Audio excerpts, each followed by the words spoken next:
Hello guys, welcome back to my channel Yasir vlog in Canada. तो आज की video में आप लोगों के लिए एक और बहुत ज़बरदस्त लेके आया हूँ, जिसमें मैं आप लोगों को बताऊँगा कि आप लोग किस तरह से कनाडा में स्टडी परमिट हासिल कर सकते हैं, कनाडा में स्टडी वीज़ा किस तरह अप्लाई कर सकते हैं। पहली वीडियो में मैंने आप लोगों को बताया था कि आप लोग किस तरह से वर्क वीज़ा हासिल कर सकते हैं कनाडा में, कनाडा की ऑफिशियल वेबसाइट के ज़रिए और लीगल तरीके से। तो आज की वीडियो में मैं आप लोगों को बताने वाला हूँ कि आप लोग किस तरह से ऑनलाइन मोबाइल से या अपने लैपटॉप से या कंप्यूटर से आप लोग किस तरह कॉलेज में एडमिशन लेके वहाँ से लेटर लेके आप लोग कनाडा की ऑफिशियल वेबसाइट पर अपना वीज़ा अप्लाई कर सकते हैं घर बैठ के। तो अगर अभी तक आपने मेरा चैनल सब्सक्राइब नहीं किया तो प्लीज़ सब्सक्राइब कर दें और बेल के बटन पर भी क्लिक कर दें ताकि आपको मेरी हर आने वाली वीडियो मिलती रहे। तो चलिए देखते हैं कि किस तरह से हम अब वीज़ा अप्लाई कर सकते हैं, स्टडी वीज़ा। आप दुनिया के किसी भी मुल्क में बैठे हैं तो आप स्टडी वीज़ा अप्लाई कर सकते हैं। उसके लिए मैं आपको इस वीडियो में मुकम्मल हर चीज़ स्टेप बाय स्टेप बताऊंगा। वीडियो को आखिर तक देखिएगा अगर आप लोग इंटरेस्टेड हैं वीज़ा अप्लाई करने के लिए। तो चलिए चलते हैं कंप्यूटर की स्क्रीन पर। तो गाइस चलिए यहाँ से शुरू करते हैं स्टेप बाय स्टेप। सबसे पहले व्हाट इज़ स्टडी परमिट। इसमें आप लोगों को मैं ये बताना चाह रहा हूँ कि फ़ॉरेन जो दूसरे मुल्क के लोग हैं वो किस तरह से वीज़ा अप्लाई कर सकते हैं, इंडिया के, पाकिस्तान के या किसी और भी मुल्क के। तो उसके लिए आपको डेजिग्नेटेड लर्निंग इंस्टीट्यूशन DLI जो है वहाँ से लेटर लेना होता है। तो मैं आपको बताता हूँ। सबसे पहले फ़र्स्ट स्टेप जो आपने अप्लाई करना है वो है आपकी लर्निंग लैंग्वेज प्रूफ और टेस्ट, जिसे आइट्स कहा जाता है। दूसरे नंबर पर है लेटर जो आपने कॉलेज से लेना है एडमिशन लेने के बाद। थर्ड नंबर पे आता है डॉक्यूमेंट जो आपने फ़ीस के साथ अपलोड करने हैं वेबसाइट पर। तो अभी तक अगर आपने चैनल सब्सक्राइब नहीं किया तो चैनल सब्सक्राइब कर दें और बेल पर भी क्लिक कर दें ताकि मेरी हर वीडियो की नोटिफिकेशन आप तक पहुँचती रहे, और लाइक भी कीजिएगा। तो चलिए गाइस, सबसे पहले आपको मैं बताता हूँ कि लैंग्वेज जिसको आप आइट्स कहते हैं। बहुत सारे कॉलेज ऐसे हैं जहाँ पर आप लैंग्वेज, अगर आपका 4 बैंड 5 बैंड है तो आपको लैंग्वेज के बगैर भी एडमिशन मिल जाता है। लेकिन अगर आपको आपकी इंग्लिश इम्प्रूव हो, अच्छी हो बोलने की और समझने की, तो आपको बहुत ही आसानी से कॉलेज, यूनिवर्सिटी या स्कूल में एडमिशन मिल जाता है कनाडा में। तो आपको बेहतर आपके लिए यही है कि आप सबसे पहले आइट्स करें और उसमें कम से कम 6 बैंड आप ज़रूर लें। अगर आपके 6 बैंड है तो आपको एडमिशन बहुत ही आसानी से मिल जाएगा और बहुत सी अच्छे कॉलेज और सस्ते कॉलेज में मिल जाएगा। और दूसरे नंबर पर आता है लेटर, ऑब्टेन लेटर। चलिए अब मैं आपको ये बताता हूँ कि आपने किस तरह से ये लेटर हासिल करना है और कौन से कॉलेज हैं जहाँ से आप ये लेटर हासिल कर सकते हैं। तो आपने गूगल क्रोम पर जाने के बाद यहाँ पर आप लिखेंगे www.cic.gc.ca, जो ये कनाडा की ऑफिशियल वेबसाइट है। मैं लिंक में भी आपको दे दूंगा डिस्क्रिप्शन में। तो यहाँ पर इसकी सर्च में जाकर आपने लिखना है कनाडा टूल। तो उसके बाद आप देखेंगे डेजिग्नेशन लर्निंग इंस्टीट्यूशन, यहाँ पर आप देखेंगे, थोड़ा नीचे आएंगे तो ये आपके सामने है। यहाँ पर आपने कॉलेजेस या ओंटारियो सूबा सेलेक्ट करना है। ओंटारियो कनाडा का मेन प्रोविंस है, सूबा है। यहाँ पर आप को यहाँ के ओंटारियो के सारे कॉलेजेस नज़र आ रहे हैं। ये कॉलेजेस और स्कूल के नेम हैं, ये उनके नंबर हैं, लाइसेंस नंबर जिसको बोला जाता है, ये उनकी सिटी है, ये कैंपस हैं, और ये सारा PGWAP है। तो आप लोगों को कैसे अप्लाई करना है, किस कॉलेज में अप्लाई करना है, मैं आपको बताता हूँ। मेरा जो फेवरेट है वो है विंसर। विंसर में एक तो वहाँ पर आबादी कम है और कॉलेज की फ़ीसिस बहुत कम है। तो मैं आपको विंसर का एक कॉलेज बताता हूँ। विंसर में एक कॉलेज है ST क्लेयर कॉलेज, ये तीसरे नंबर पर है। इसको इसको आपने इस कॉलेज में आपने एडमिशन कैसे लेना है और आप कैसे एडमिशन लेने के बाद इस कॉलेज से लेटर हासिल कर सकते हैं, वो लेटर आपने फिर कहाँ अपलोड करना है, मैं आपको अभी इस वीडियो में सारा कुछ बताऊँगा। तो ये इस कॉलेज का नंबर है और ये विंसर उसका एड्रेस है। ये कॉलेज का पूरा एड्रेस लिखा हुआ है। और चलिए अब मैं आपको बताता हूँ कि आप किस तरह इसमें एडमिशन ले सकते हैं। तो सबसे पहले दोस्तों आपको अपने गूगल क्रोम में एक और वेबसाइट खोलनी है। वहाँ पर आपको इस कॉलेज का नाम लिखना है, ST क्लेयर कॉलेज। तो सबसे ऊपर आएगा ये ST क्लेयर कॉलेज का आपको मोनोग्राम नज़र आ रहा है। यहाँ पर आने के बाद आपने यहाँ पर नीचे आपको नज़र आएगा जहाँ पर ये पिक्चर्स हैं, यहाँ पर लिखा होगा कि आपने किस तरह से अप्लाई करना है इंटरनेशनल स्टूडेंट के लिए। तो यहाँ पर इंटरनेशनल स्टूडेंट लिखा है, इसके ऊपर क्लिक करना है आपने। उसके बाद आप लोग यहाँ पर आएंगे, इसके ऊपर आपको वो बताएगा how can you apply, how to apply, ये लिखा हुआ है। एप्लीकेशन प्रोसेस, ये सारा आपने पढ़ना है 1 बाय 1 सारे स्टेप। इसमें आपको पता चल जाएगा कि आपको क्या क्या डॉक्यूमेंट्स चाहिए एडमिशन के लिए, क्या क्या उनको रिक्वायरमेंट है। ये पढ़ने के बाद उसके बाद ही आप अप्लाई कीजिएगा। और इसमें वो आपसे सिक्योर पेमेंट भी लेगा, जो ये यहाँ पर दूसरे नंबर पर लिखी है $125।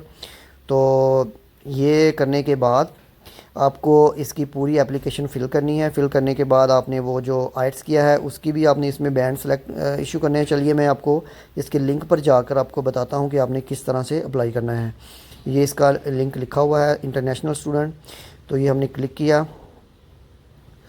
तो यहाँ पर आने के बाद आपको लॉगिन करना है। अगर आपका लॉगिन नहीं है, न्यू यूज़र हैं, तो आप इसका अपना अकाउंट बनाइए। First name, last name, date of birth, ये सब कुछ करने के बाद सबमिट कीजिए तो ये लॉगिन हो जाएगा, क्रिएट अकाउंट बन जाएगा। उसको लॉगिन करने के बाद ये नीचे लिखा है स्टार्ट माय एप्लीकेशन, कैसे आप एप्लीकेशन दे सकते हैं। उसके ऊपर क्लिक करने के बाद सबसे पहले है पर्सनल इन्फॉर्मेशन, जिसमें आपने बताना है मिस है, मिसिज़ हैं, मिस्टर हैं, क्या हैं। वो लिखने के बाद आप अपना फ़र्स्ट नेम लिखें, मिडल नेम लिखें, लास्ट नेम लिखें।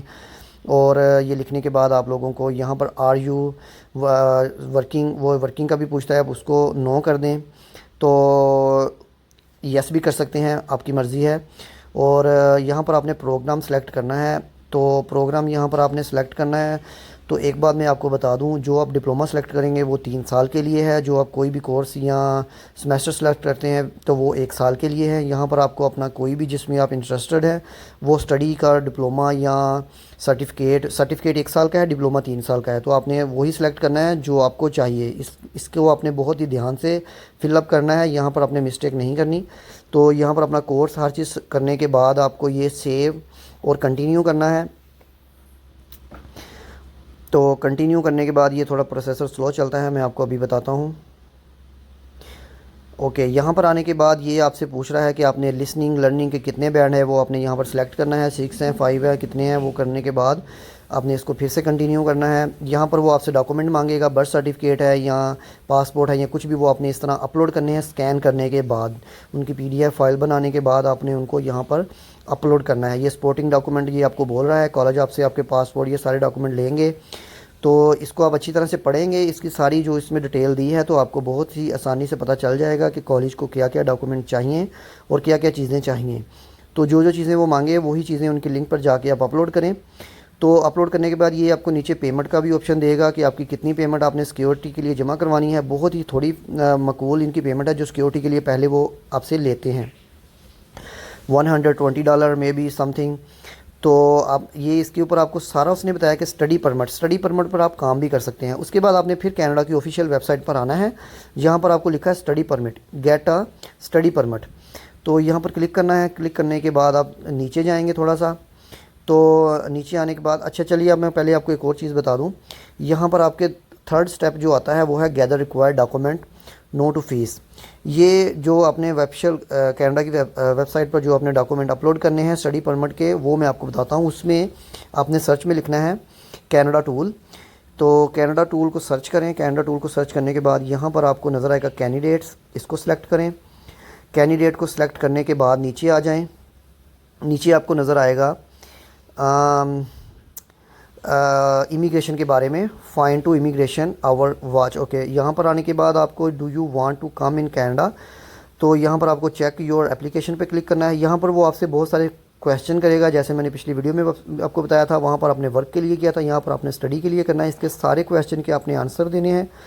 तो अपने मुताबिक आंसर देने के बाद इसको रिव्यू करें जो आपने आंसर दिए। इसका स्क्रीनशॉट भी आप लेके अपने पास सेव कर सकते हैं। इसको कंटिन्यू भी कर सकते हैं। कंटिन्यू करने के बाद यहाँ पर वो आपको स्टेप बता रहा है डॉक्यूमेंट अपलोड करने के 1 2 3 4। तो इसमें इसको अच्छी तरह से पढ़ लें। इसमें आपको वो सारा स्टेप बताएगा आपको क्या क्या चीज़ें चाहिए। जैसे ये नीचे पासपोर्ट है और ये एग्रीमेंट है जो आपने उनके लेटर जो आपने कॉलेज से लेना है वो है, और ये प्रूफ और फिनांस है जो आपके वो आपसे बैंक की डिटेल मांगेगा। तो ये कॉलेज की फ़ीस है। जो भी आप कोर्स सेलेक्ट करते हैं उसकी मुख्तलिफ़ फ़ीसें होती हैं। यहाँ पर जो मैंने सेलेक्ट किया ये इसकी फ़ीस कुछ अलहदा से है। तो आपने जो भी सिलेक्ट करना है उसकी फ़ीस आपके सामने आ जाएगी। ये भी कुछ ज़्यादा नहीं है, $17,000 मतलब 20 लाख रुपये है। मैंने थोड़ा महंगा कोर्स किया, इससे सस्ते भी आपको मिल जाएंगे इसी वेबसाइट से। तो स्टडी परमिट के लिए आपकी जो फ़ीस है वो $150 है, और बायोमेट्रिक की जो फ़ीस है गवर्नमेंट की वो $85 है। तो ये फ़ीस पे करने के बाद डॉक्यूमेंट अपलोड करने के बाद आपको दोबारा से फिर दूसरे वेबसाइट पे जाना है। मैं आपको अभी बताता हूँ। उसी कनाडा की ऑफिशियल वेबसाइट पर वहाँ पे सर्च में जाना है। सर्च में जाने के बाद आपने लिखना है स्टडी परमिट। स्टडी परमिट पर जब आप क्लिक करते हैं तो यहाँ पर वो आपसे पूछेगा कि study in Canada in international student, जो आउटसाइड से आप आ रहे हैं, तो गेट अ स्टडी परमिट पर क्लिक करें। तो गेट अ स्टडी परमिट पर क्लिक करने के बाद आपने करना है हाउ टू अप्लाई, तो आप अप्लाई कैसे कर सकते हैं उस पर क्लिक करना है। उस पर क्लिक करने के बाद आपने नीचे आना है। ये आपको बायोमेट्रिक के बारे में सब कुछ बता रहा है। यहाँ पर आपने लिखना है आउटसाइड कनाडा, मतलब आप कनाडा से बाहर से अप्लाई करना चाह रहे हैं तो आउटसाइड पर सेलेक्ट करें। यहाँ पे आप ऑनलाइन कर रहे हैं तो ऑनलाइन पर करें, पेपर भी आप कर सकते हैं लेकिन बेटर है आप ऑनलाइन करें। ऑनलाइन करने के बाद आपको ये सारी इंस्ट्रक्शन दे रहा है कि आपको क्या क्या चाहिए। Step 1, make sure you have what you need, read the instruction guide. ये सारा कुछ आपने पढ़ना है। अपने बैंक की डिटेल के मुताबिक आपने इसको पैसे पे करने हैं। ये बिल्कुल सिक्योर है, इसके बारे में आपने टेंशन नहीं लेनी। ये गवर्नमेंट की ऑफिशियल वेबसाइट है, यहाँ पर आपसे कोई फ्रॉड नहीं होगा। ये चौथे नंबर वाला, ये थर्ड नंबर वाला, ये सारा कुछ आपने अच्छी तरह से पढ़ना है। और बाज़ जगह पे मेडिकल की ज़रूरत पड़ती है और बाज़ जगह पर मेडिकल की ज़रूरत नहीं पड़ती है। जहाँ पर पढ़े वहाँ पर आपने मेडिकल करवा के उसको अपलोड कर दिए। जीसी की आ गया, जैसे मैंने आपको पहले वीडियो में बताया था। इसको मैं अपनी आईडी से लॉगिन कर लेता हूँ। अगर आपकी आईडी बनी है तो आप भी लॉगिन कर सकते हैं, नहीं तो आप साइन अप पर क्लिक करके आईडी बना सकते हैं। तो ये हमने इसको कंटिन्यू कर दिया लॉगिन करके। यहाँ से आप इसको एग्री कर लें। तो यहाँ पर वो आइडेंटिटी वैलिडेशन पूछता है, वो मैंने अपनी लिख दी है। लिखने के बाद आप यहाँ पर देखें apply to study in Canada, उसके ऊपर क्लिक करेंगे तो यहाँ पर आप अपने पर्सनल जो आपने अपने क्वेश्चन उसने जो आपसे आंसर पूछे थे वो आपने दिए थे, वो आप यहाँ पर दोबारा से रीचेक भी कर सकते हैं, उसको चेक भी कर सकते हैं। यहाँ पर आपको एक वो कोड इशू करता है, उसके बाद वो आप कोड यहाँ पर लिखेंगे जो मैंने लिखा है अभी। तो लिखने के बाद आप उसको कंटिन्यू करें और नीचे ये आपको नज़र आ रहा होगा, वो आपसे बोल रहा है कि I do not have a personal refer. अगर आपके पास नहीं है तो फिर अगर है तो आप उसको क्लिक करें ऊपर से। स्टडी के लिए ये आपके वही जो आपने पहले क्वेश्चन फिलअप किए थे वो सारे यहाँ पर आपके पास मौजूद हैं, आपको नज़र आ जाएंगे। अगर वो दुरुस्त हैं तो उसको कंटिन्यू करें। अगर आपको कुछ एडिट करना तो आप वो भी कर सकते हैं। कंटिन्यू करने के बाद यहाँ पर वो आपको बोल रहा है सबमिटिंग योर एप्लीकेशन, कि अब हम आपकी एप्लीकेशन सबमिट कर रहे हैं। +1 2 3 4 सारे स्टेप आप अच्छी तरह पढ़ने के बाद इसको कंटिन्यू करें। यहाँ पर वो आपको बोल रहा है कि आपके डॉक्यूमेंट जो आपने अपलोड करने हैं, ये आपका एप्लीकेशन फॉर्म है पहले नंबर पर, वो भी आपने फिलअप करके अपलोड करना है। उसके बाद आपके पासपोर्ट, बाकी जो आपकी कॉलेज का लेटर है और फ़ीस वगैरह, ये सब कुछ आपने जब पूरा कर देना है। बहुत ही आसान है ये, अब स्टेप बाय स्टेप इसको करेंगे तो हो जाएगा। सारा कुछ करने के बाद आपने उसको सबमिट कर दिया। उसके बाद आपने वापस आना है। You need to give your fingerprint and photo. ये बायोमेट्रिक है, ये आप ऑनलाइन भी करवा सकते हैं। जब आप अपना मेडिकल एग्ज़ाम करवाएंगे या पुलिस सर्टिफिकेट लेंगे, अगर कोई भी बाज़ दफ़ा इमिग्रेशन आपसे रिक्वायर करती है, ये दोनों चीज़ें बाज़ दफ़ा नहीं करती। अगर वो आपसे बोले तो आप करवा लें, अगर नहीं बोले तो ना करवाएं। उसके बाद है चेकिंग प्रोसेसिंग एटम। यहाँ पर हम लोग वो आपसे कुछ क्वेश्चन पूछता है, what are you applying here, आप क्या अप्लाई करना चाह रहे हैं, टेम्परेरी परमानेंटली, वो आप क्लिक कर सकते हैं। और चलिए अब आपको 5वां स्टेप बताता हूँ गेट वीज़ा के बारे में। अगर आपकी एप्लीकेशन अप्रूव हो जाती है तो उसके बाद आपने क्या करना है, लेटर ऑफ इंट्रोडक्शन। एक लेटर ऑफ इंट्रोडक्शन आपको जारी होगा कॉलेज की तरफ से, वो आपने अपलोड कर देना है। तो ये एक चीज़ मैं आपको मेन बता दूँ, तो इस वीडियो में मैं आप लोगों को बता रहा था कि जो स्टडी के लिए जो लोग कनाडा में आते हैं उनको हेल्थ इंश्योरेंस जो है वो नहीं मिलती, जो वर्क के लिए आते हैं उनको हेल्थ इंश्योरेंस मिलती है। तो इस बारे में मैं आप लोगों को बता रहा था, तो वो आप लोगों ने लाजमी इसको याद रखना है। तो चलिए दोस्तों, इसके साथ ही वीडियो ख़त्म करते हैं। मैंने बहुत ही शॉर्ट वीडियो बनाने की कोशिश की है, जल्दी जल्दी बताने की कोशिश की है ताकि आप लोगों का टाइम वेस्ट ना हो। वीडियो अच्छी लगे तो लाइक और सब्सक्राइब ज़रूर कीजिएगा। ओके जी, अल्लाह हाफ़िज़।